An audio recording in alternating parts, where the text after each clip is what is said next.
Greetings, planty people, and welcome back to my jungle.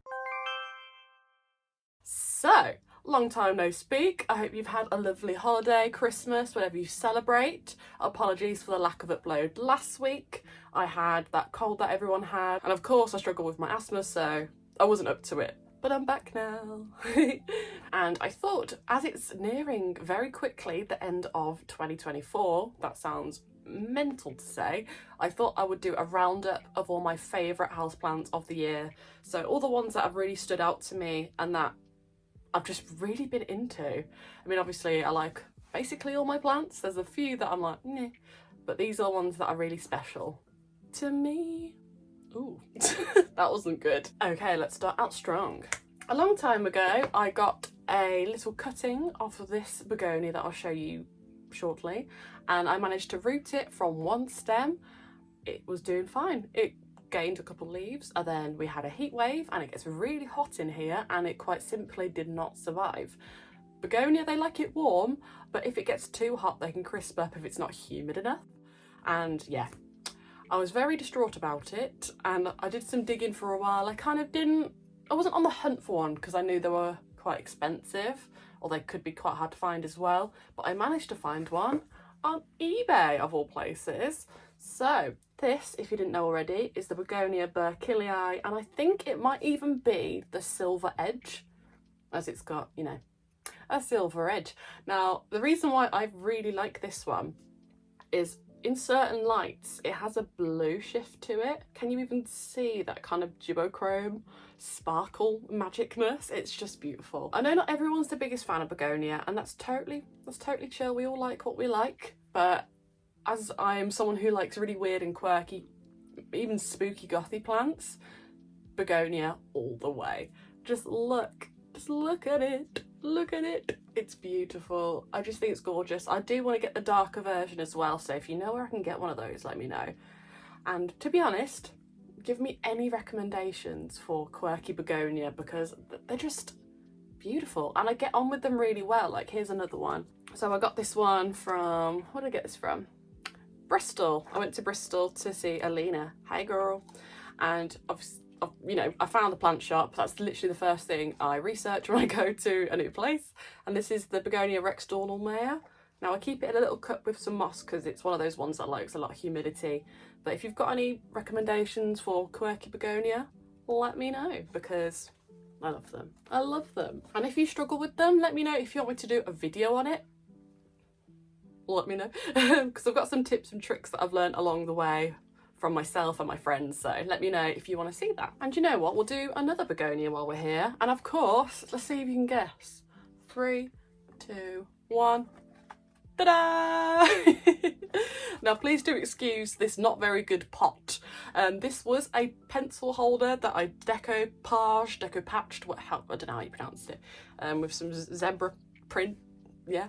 And the only reason I have it in here is because it's a square pot and I couldn't really fit it anywhere else. Are you rooty yet? No. So I got this in the summer, I think. Yeah, I got it in the summer from the RHS show in Malvern. I got it from Micro Exotics, which is where I get all my isopods from. And I'd wanted one of these for a long time. I just hadn't really seen one in person. I didn't really want to order it online, if that makes sense, because I know begonia can be a little bit tricky, and it was quite hot time of the year and I didn't want it to like crisp up in transit, you know. But yes, I was a little bit dubious of this one because a lot of people had warned me that these can be a little bit of a diva, but as I already kind of get on with begonia, I wasn't too worried, and it gets quite humid in here. I've got my grow lights and I can also put it in a terrarium if it needed that, but I've not really had an issue. I've given it a little bit of a trim because I'm attempting to propagate it, so we'll see how that goes. But of course, the reason why I love it so much is just look at those spikes. It's the gothy plant of my dreams, and it looks really cool on the back as well. Some people are a little bit triggered by holes. That sounded weird, but you know what I mean. But yeah, it took a while to kind of get started, but now it's given me all these beautiful spiky leaves, and when they come through really fluffy, which is always a good time. Okay, should we do another quirky one? Okay. Oh, also, do you like my new jumper? I got it off my brother for Christmas. It's got a Monstera. I think that's an aglaonema, and a alocasia frydek, just to mock me. Anyway, I love it. He knows me well. So this one I also got on eBay actually. Now this one I actually hadn't heard of ever. It's quite a unique plant. I don't know if you've seen this one before, but this is the Syngonium steyermarkii. That took me a while to kind of memorise the name, mainly because I hadn't heard of it before. But I got a big cutting of this from eBay. I think it was only like £5. I was a bit like, whoa, do they know what they've got? Because this is quite an uncommon one to find. And the reason why I've got some kind of plastic around it and some moss is I'm trying to aerial root it so I can grow it up a moss pole and get it massive. But yeah, it came to me with like one massive leaf. That died off. That was fine. I kind of had a feeling that would happen. But then I've since had this lovely one. And I think it's pregnant. Yeah, you're pregnant. Oh, she's going to give me a leaf very soon. So yeah, it's been quite an easygoing plant so far. I don't know if it needs a repot yet. I can see your roots, but you're not poking out, so that's nice. I just treat it like a begonia really, so it's much light as you can give it without it being direct. Humid, so I keep it in betwixt all my other plants. And just water it when it feels dry really, that's all there is to it. I reckon once this starts getting going, that didn't make sense, but you know what I mean. When it starts to get going, there we go, grammar, it will get really big, like really big. A bit like a Monstera esqueleto. Once they get big, they get big, you know what I mean? But yeah, if you've never heard of this one before, you're not the only one. I was flabbergasted when I saw it. My gasts were flabbered. Yeah, I said that out loud. What shall we go for next? What shall we go for next? Well, I can't do a plant favourite video of the year without showing you Valerie. 1 second. This is she. I'm in shock at how big this has grown. I can't even get it fully in frame. But look at that gorgeous variegation. Like, can you even see that? And I've really noticed a really big upgrade when I put it on an actual moss pole, not just a coconut fibre one. You can probably see, look at all those chunky aerial roots in there. It's absolutely loving it, to the point where I've actually had to chop a piece off. Excuse me, mate, excuse me. But can you see there? I chopped it about here and I have a leaf coming through there, so that's super exciting. And literally when I bought this, it was half the size. I know, and this is just a year's growth. So if you want a really easy, but more of a, you know, less common plant, if you want like a premium plant, get yourself one of these. I think the price has gone right down, which is amazing for everyone. Right, I'm going to put you back because it's leaning on me.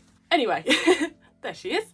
So that's one of those plants that I was a bit nervous to get because it was one of those kind of rare plants that everyone's going for. It's not technically rare, but yeah.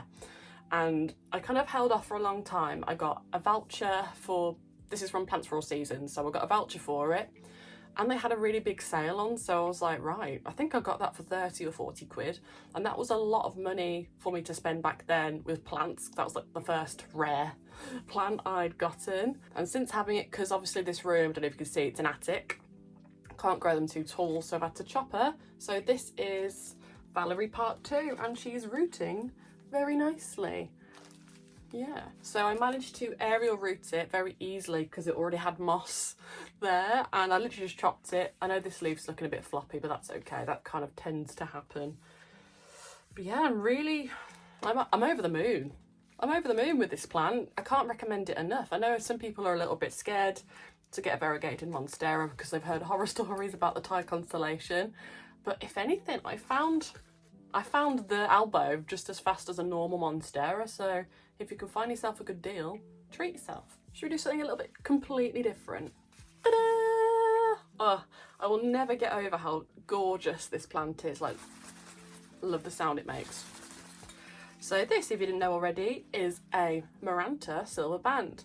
Now, a few years ago, this was one of those really tricky ones to find, but I think I found this in B&Q, which is like a, if you're not from England, it's like a hardware shop where they sell loads of DIY stuff, but then occasionally they have some really cool houseplants in there, which is weird. They have all the staples, you know, like Monstera, peace lilies, orchids, but I don't think they knew what they had, to be honest.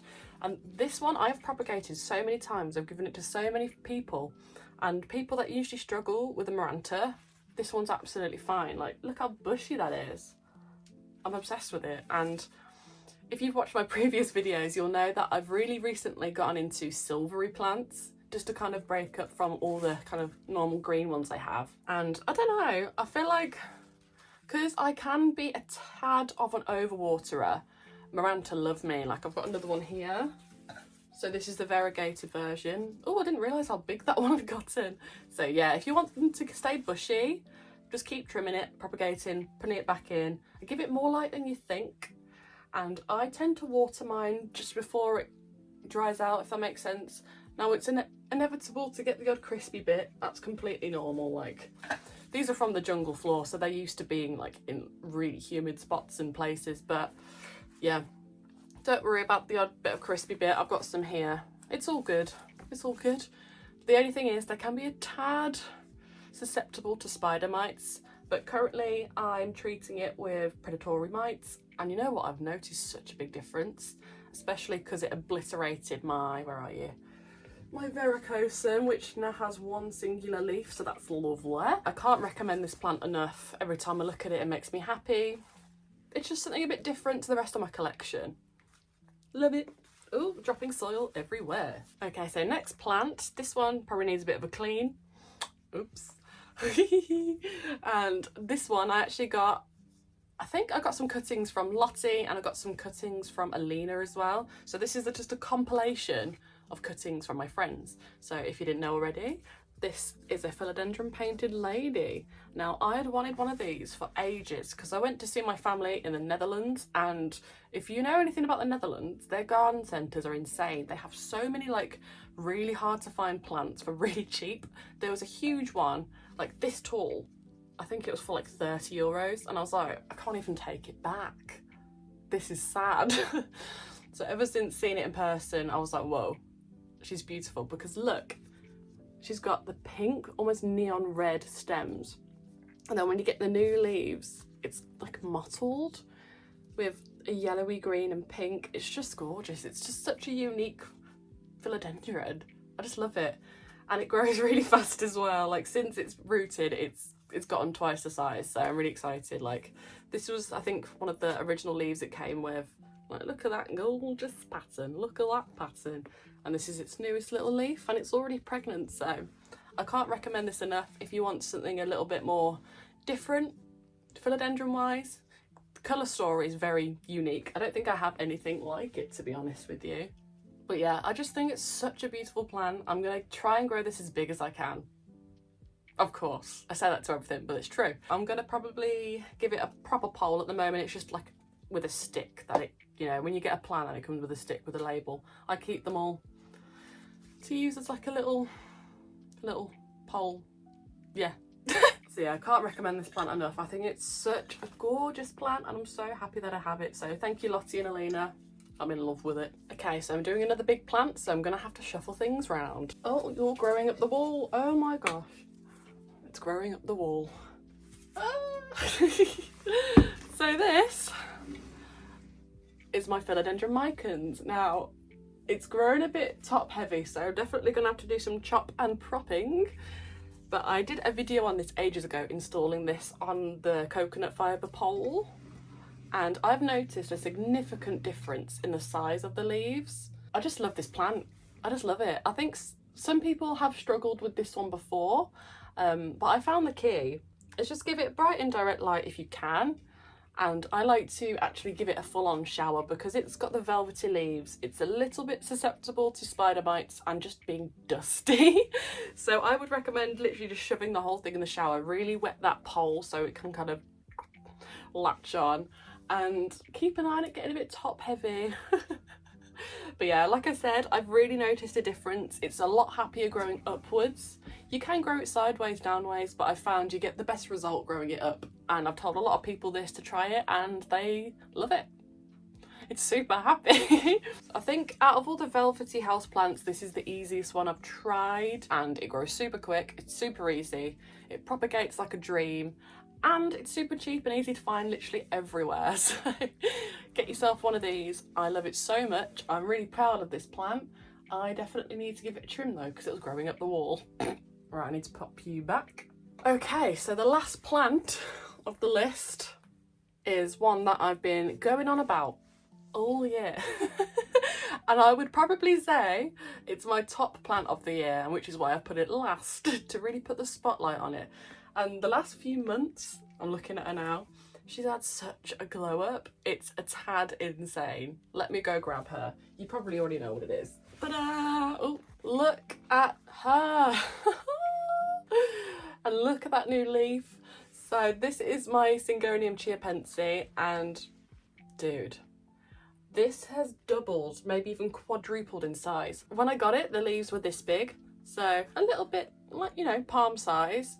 And since putting it on a pole, look at that. This is bigger than my hand. Oh, that's beautiful. And it's one of the easiest plants I've ever had. I'm gonna pop you down. Oh, one of the easiest plants I've ever had, and I don't have anything bad to say about it. I even chopped a bit off to give some to Alina, and it's just grown back with an absolute vengeance. Like, I've got a new whole leaf here as well. I'm gonna probably chop it up a little bit to make it bushier, but also I don't want to touch it because she's so happy. I just love it so much, and it's one of those plants that I feel like doesn't get enough love. Like, I just love it. I just love it so much, and no one really talks about it, and it deserves its little spotlight, which is why I talk about it so much. I really want to get the variegated version as well, so I can kind of grow them together and just grow an amazing huge plant. It's already outgrown its pole, which I replaced like a few weeks ago, so I'm definitely gonna put it on a really big pole, probably an actual moss pole, not just a coconut fibre pole. But I'm blown away. She is the moment. She is my favourite. Sorry, other plants, but you can't beat her. I love her. I love her so much. So yeah, I think that concludes my top plants of the year. Actually, I'm going to put you in the corner there because you deserve the spotlight. Let me know what plants you've been absolutely obsessed with this past year. Let me know if you could kind of guess all the ones that I was going to choose. Because if I love a plant, I will talk about it constantly. I hope you have a lovely new year, and I will see you in the new year. I'll get back to my normal schedule. I'll leave all my social medias down below. I also have a 10% discount off if you need a grow gang light down below there as well. I'll see you in the next one. Bye bye.